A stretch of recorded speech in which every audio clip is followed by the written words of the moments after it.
Hello everyone. This is going to be the final video for the HIV and AIDS awareness and resources.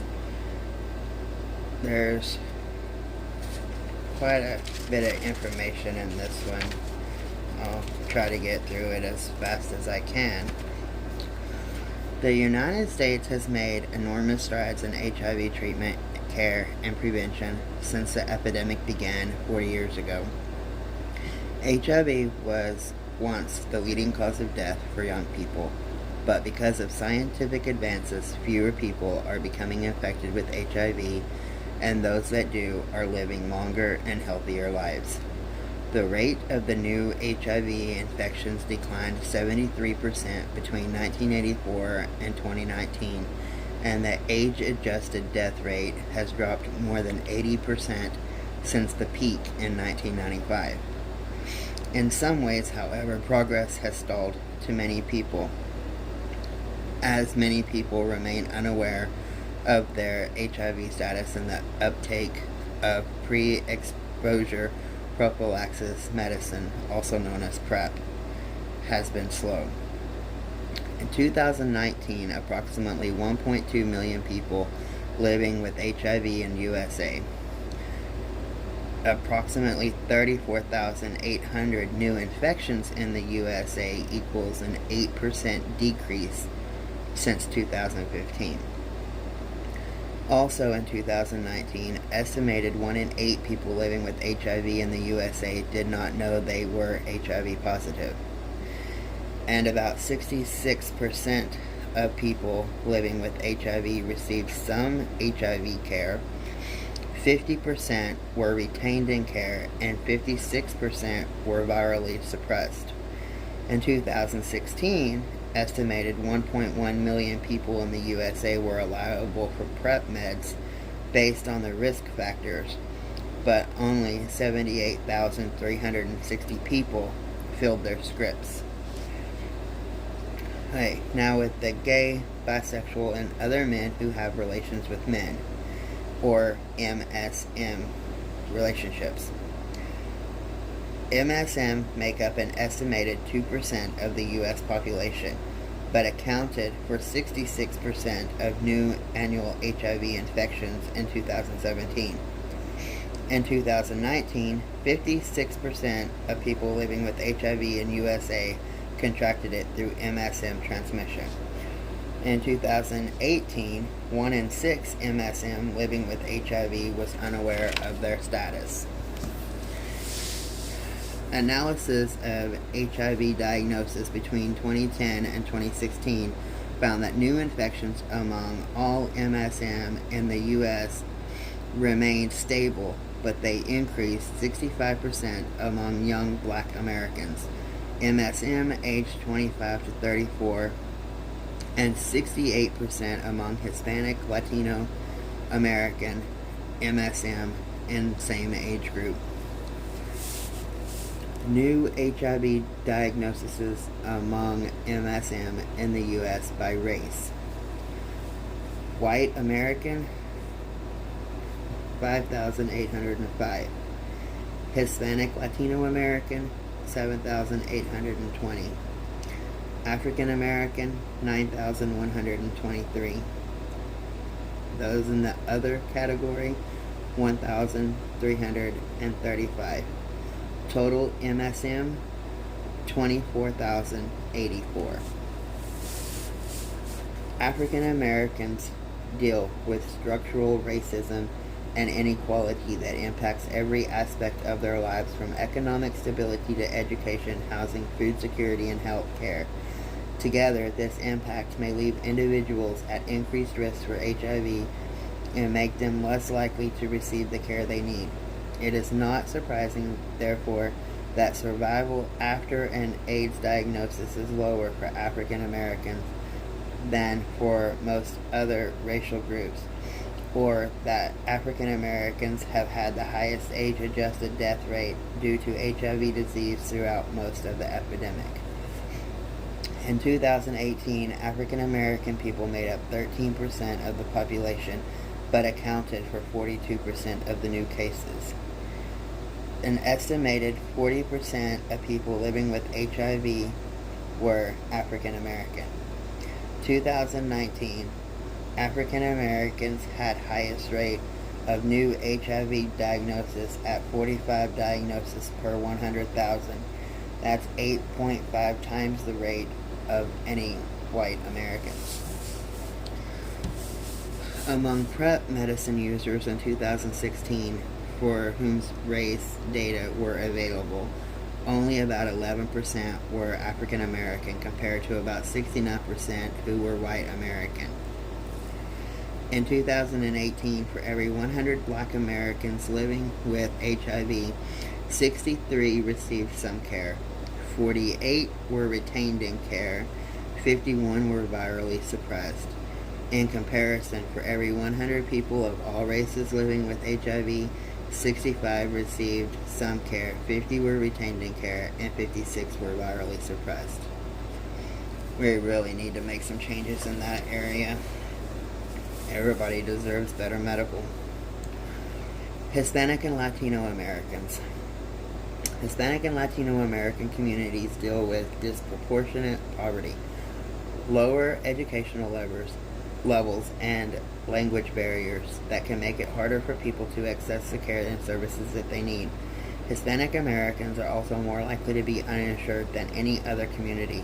Moreover, some Hispanic and Latino Americans may not utilize the HIV prevention and care services in their area out of fear of disclosing their immigration status.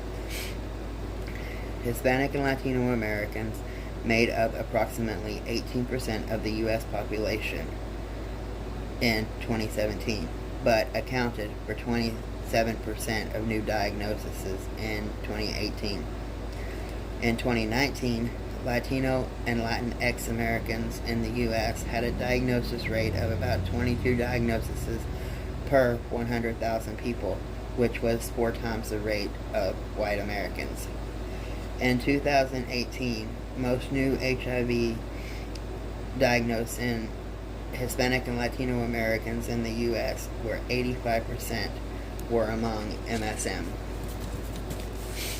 As of 2018, 1 in 6 Hispanic and Latino Americans living with HIV was unaware of their status.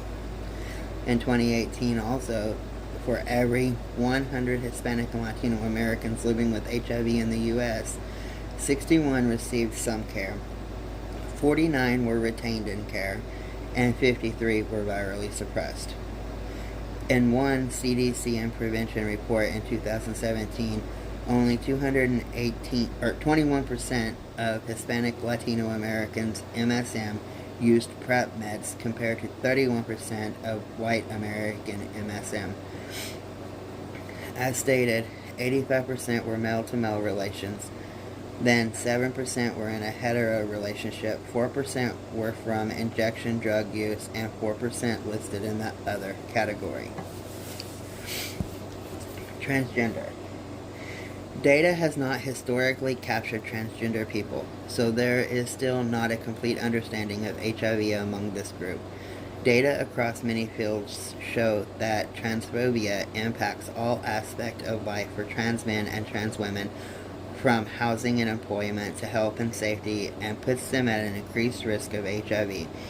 Transgender people also face higher rates of violence, including sexual assault, which can further increase the HIV risk, and are less likely to receive hospital care, including post-exposure prophylaxis, also known as PrEP, after an assault. In 2018, transgender people accounted for 2% of the new HIV diagnoses in the U.S. A study of trans women in 7 major U.S. cities from 2019 to 2020 found that 42% of those interviewed were living with HIV. According to an analysis of international studies between 2000 and 2011, trans women were 49 times more at risk of living with HIV compared to the general population. In 2018, most new HIV diagnoses about transgender people in the U.S. were among African American. Specifically, 40% of new HIV diagnoses in transgender men and 49% of new diagnoses in transgender women were among African Americans. Women. In the U.S., women accounted for approximately 1 in 5 people living with HIV in 2018, yet the narrative of the HIV epidemic often excludes their stories. Biological factors like heterosexual sex is more likely to transmit HIV to a woman from her male partner than vice versa, and social factors including gender discrimination and barriers to accessing reproductive care put women at increased risk of HIV. In addition, women are more likely to experience intimate partner violence, which also increases their HIV risk. Women of color are further disproportionately impacted by HIV as they experience stigma and discrimination based on both gender and race. In 2018, 19% of the new HIV diagnoses were among women.